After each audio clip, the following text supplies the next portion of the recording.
ማን ነው አንድ ጎበዝ ዛሬ ደጅ የሚዘጋ? የነካካን ነገር ብዛቱ ሽታቸውን ሰጡን።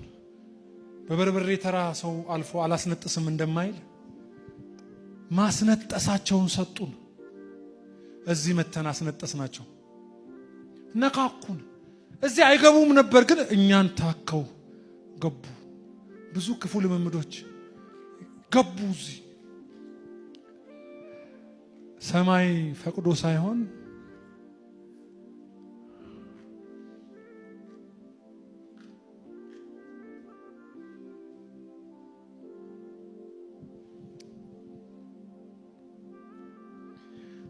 በጣም እኮ ነው የምንደራደረው አሁን በኃጢአት።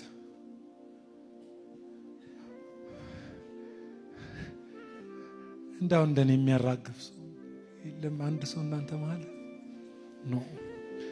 ራሴን ከዓለም ድፍ ጠብቃለሁ በሉ እስቲ አንድ ጊዜ።